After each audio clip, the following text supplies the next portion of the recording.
Scie à onglet, la plupart des scies comme telles, on a deux graduations ici, une de chaque côté, pour être capable d'effectuer des coupes à angle. C'est sa principale fonction. C'est tout bien gradué. Vous avez ici des graduations qui sont déjà préétablies. Okay. Vous regardez ici, je suis à 15 degrés, 22,5, 31,65, 45, et là, je peux aller jusqu'à 60 degrés sur ce côté-là.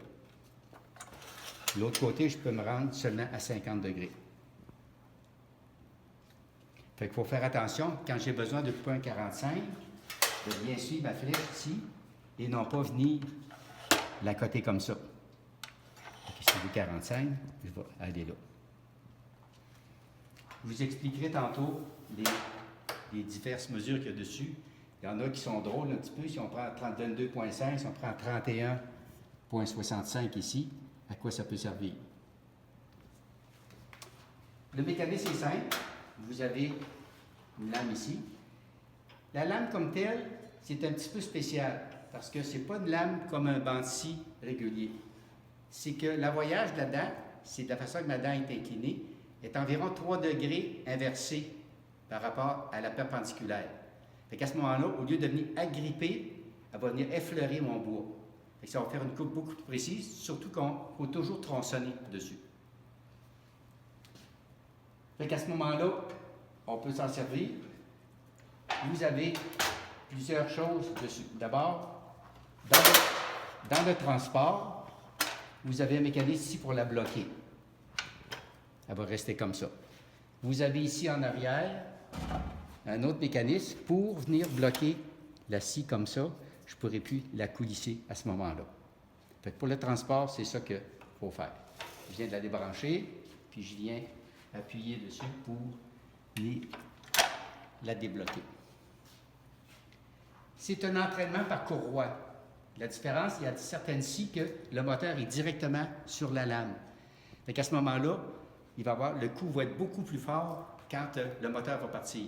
Parce que le moteur, c'est assez fort. Tandis qu'ici, j'ai une courroie qui va amoindrir un petit peu le coup quand je vais partir ma lame. Quand je la fais partir, la lame, le temps qu'elle prenne sa vitesse, elle va toujours donner un coup comme ça. Fait que l'opération, on peut tronçonner. Fait que tu vas arriver comme ça, puis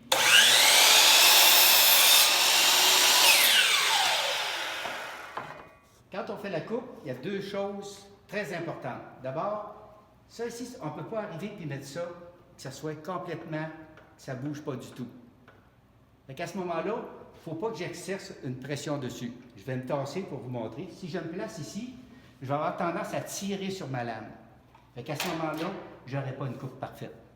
Il faut absolument que j'aille, sans serrer la poignée, juste venir descendre comme ça. Là, à ce moment-là, je vais avoir une coupe précise. Ça va être encore pire quand je vais faire des coupes à 45. À ce moment-là, juste le fait de tirer dessus, vous n'aurez pas un 45 degrés parfait. Ensuite, quand on va l'utiliser, quand je vais descendre,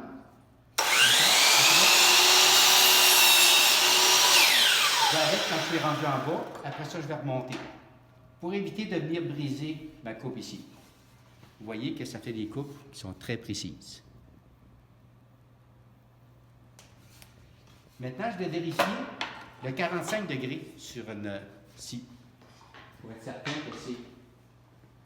Fait que je vais faire une première coupe à 45.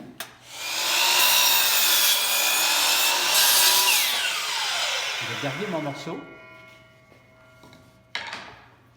Puis je vais faire l'inverse de l'autre côté. À 45.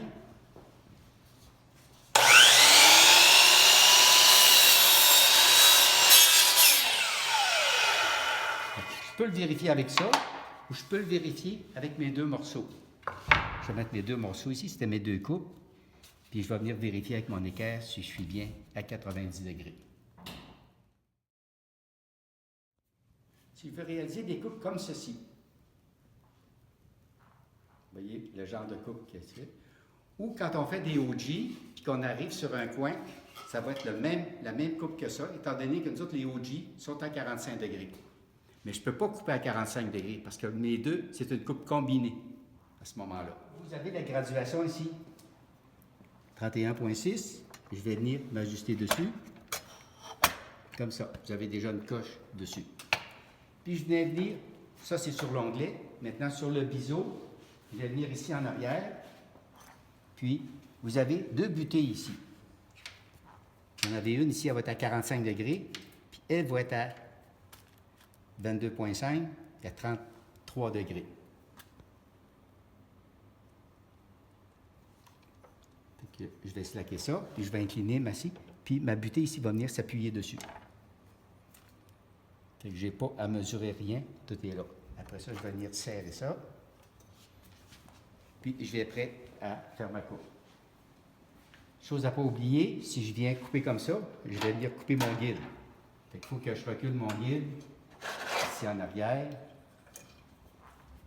pour que ma scie passe facilement. Comme ça.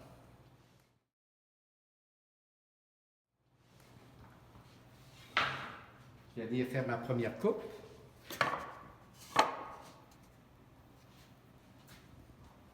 Ici.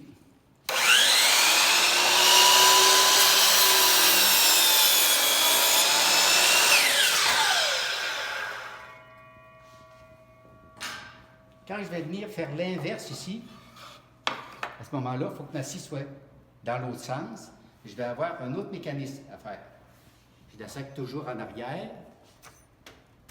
Puis vous avez un bouton ici, en arrière, parce que là, elle va à côté droit. Puis si je la tire, je vais pouvoir descendre dans l'autre sens.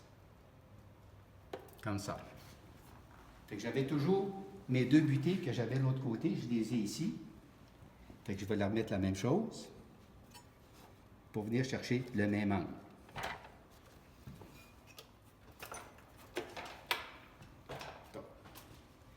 Fait que j'ai rien à mesurer, tout est déjà sur ma scie comme telle. Fait que je vais serrer ma vis en arrière, puis je vais être prêt à couper à ce moment-là.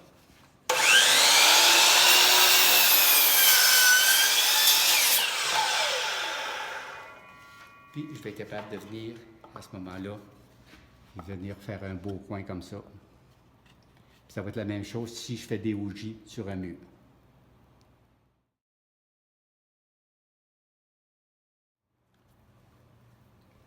Quand on veut remplacer la lame, vous avez toujours un outil qui est disponible proche de la machine. Vous avez ici le garde. Si je le lève comme ça, je n'ai pas accès à ma vis ici. Fait qu'à ce moment-là, je vais venir détacher ça pour permettre à mon garde d'aller plus loin.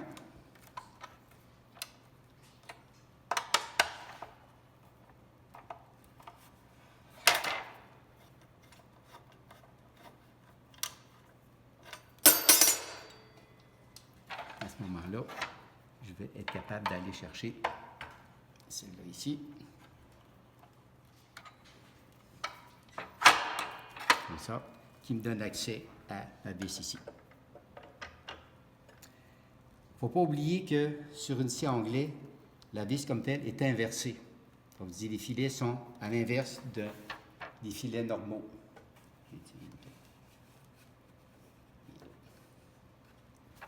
Fait qu'à ce moment-là, si je fais comme le symbole de la serrer, je vais desserrer ma vis à ce moment-là. Vous voyez, dans ce sens-là, je viens desserrer, et dans ce sens-là, je viens serrer ma lame comme telle. Vous voyez, j'ai même eu besoin de tenir ma lame avec mes doigts. Ça n'a pas besoin d'être serré à tout défaire parce que je vais endommager ma lame comme telle.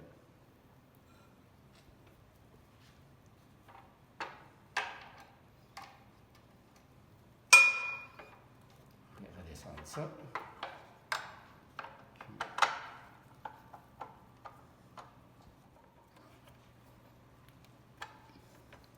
Ensuite, ça vient.